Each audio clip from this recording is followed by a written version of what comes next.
We climbed an abandoned fire tower in the middle of nowhere, but by morning, the stairs we used to get up there were completely gone. My name is James. This happened maybe 7 or 8 years ago, back when I was in my early 20s.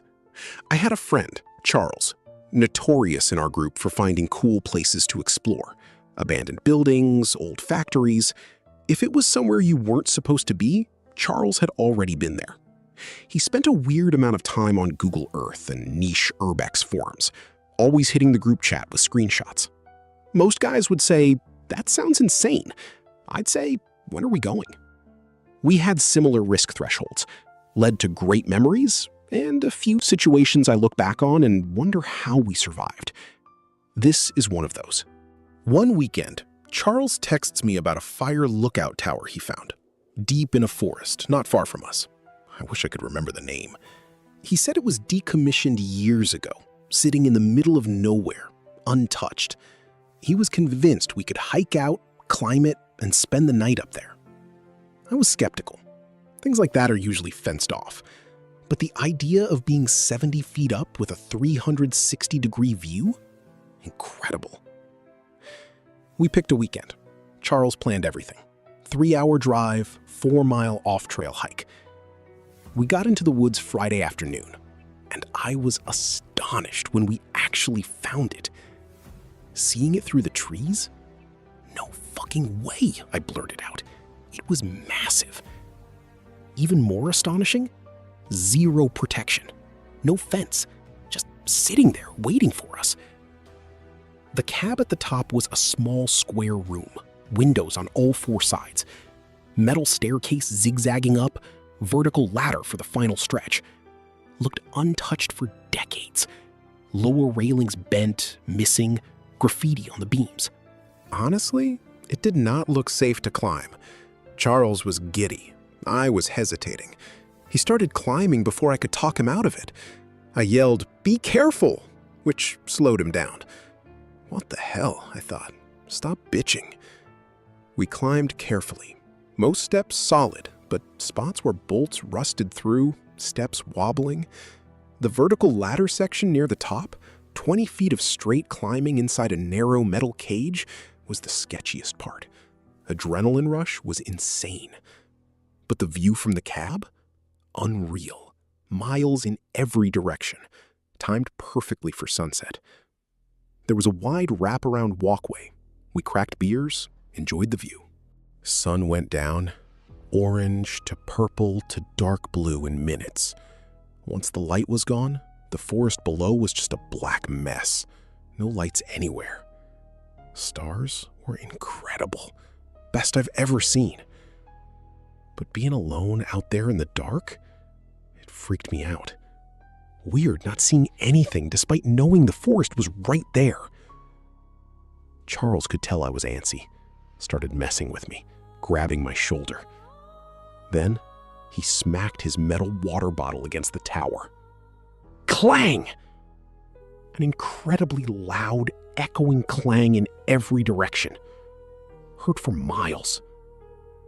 Sound was so ominous, I actually got mad. Told him I was going inside the cab. He got the hint. Inside was hollowed out. He said he'd finish his beer and join me. I picked a corner, started setting up my sleeping bag. Then he spoke. Quiet, serious, very un-Charles-like. Come back outside. I did. Walked around to where he was sitting. He was pointing diagonally downward, into the forest. At first, I thought he was messing with me. Then I saw it. A light. Faint, far away, but definitely there. Weaving through the trees at a walking pace. My first thought? Person. Heard the clang. I whispered, "You stupid, we're about to get caught." He looked at me, confused. "You think that's a person?" I asked what else it could be. He said, "That light is moving too evenly." He wasn't wrong. It wasn't swinging or wobbling like a flashlight, but it was far away, Hard to tell. We didn't say anything, just stared as it kept weaving. After a few minutes, obvious it was getting closer and clearer. It was moving perfectly, like it was floating, hovering. Charles asked what we should do. I had no answer. What were we gonna do? Climb down? Then the light zipped forward, like it skipped a beat. Steady movement, abrupt zip, back to steady. My palms sweated. Charles was freaked too. I tried to convince myself it was a random hiker. Wishful thinking. They were definitely heading for the tower. 10 minutes later, they reached it. Light stopped directly below us, right at the base. I braced for a yell. "Police! Come down!" Nothing. Light just stopped, stayed in that exact spot.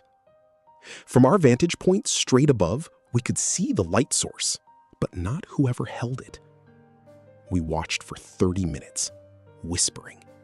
It never moved. Charles burned the secretive bridge, so I grabbed my flashlight, aimed it straight down. Still couldn't see the source. We accepted there was nothing we could do. Tried to go back to talking. I never took my eyes off that light for more than a few seconds.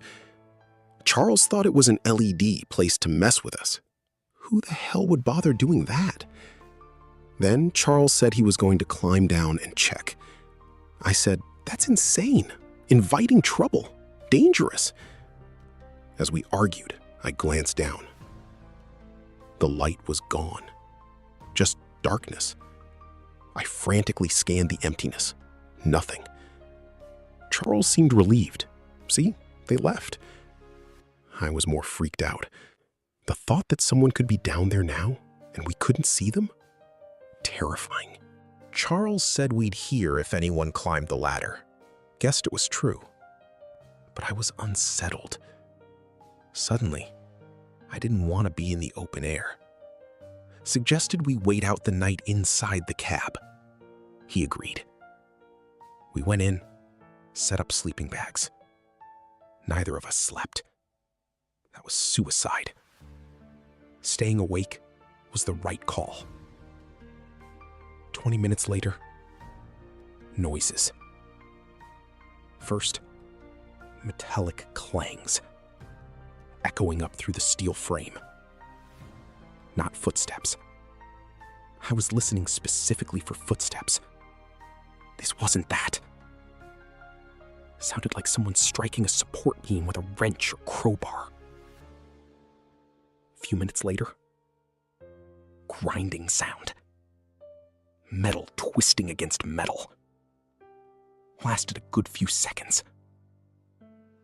Charles and I looked at each other, expecting the other to do something. Nothing we could do. Sounds kept coming. Different spots. Moving. We whispered about what we'd do if we heard footsteps on the ladder. I sat against the far wall, facing windows. Charles opposite, looking over my shoulder. So many windows. We didn't feel safe. Wanted to see all angles. Not much to see. Dark. Only starlight. Then, a dark outline moved across the glass. My brain couldn't process it. Then it passed the next pane. I yelled. Charles scrambled away. We ran to the door, pressed our backs against it. If they came through, they'd have to push through both of us. I kept looking for the figure through the windows. Nothing. Impossible. Unless they were crawling, I should have seen them. We sat like that for hours. Charles hyperventilating. Most tense, terrifying hours of my life. Sun started coming up. I was exhausted. Light enough to see. Counted to 3. Swung the door open violently. No one there. We ran around the side. Clear. Looked down to the base. Nothing. We grabbed our stuff, descended fast. Made it 3/4 down the staircase. Charles stopped on a landing, staring down. I looked past him, saw it immediately. An entire section of the staircase was gone. Not a few steps, an entire section, straight up missing. Impossible. We were staring at it. Someone had deconstructed an entire section of steel staircase during the night while we sat directly above them. That must have been the sounds. But the noises didn't stop until after I saw the figure at the window. Had they crossed that gap twice in the dark? No way. Plus, no chance someone could do that without us hearing it. Would have been louder than a few clangs. We stood there, trying to figure it out. We had to jump. Not far, but scary. Charles twisted his ankle. I was fine. Made it the rest of the way down. No one waiting at the bottom. Nothing there at all, including the metal steps that had been removed. Granted, we didn't look around much. Didn't make sense. But we weren't sticking around. I still don't have an explanation. Not the light, not the sounds, not the figure, not how someone removed a steel staircase silently in the middle of the night. Every time I see Charles, we still talk about it.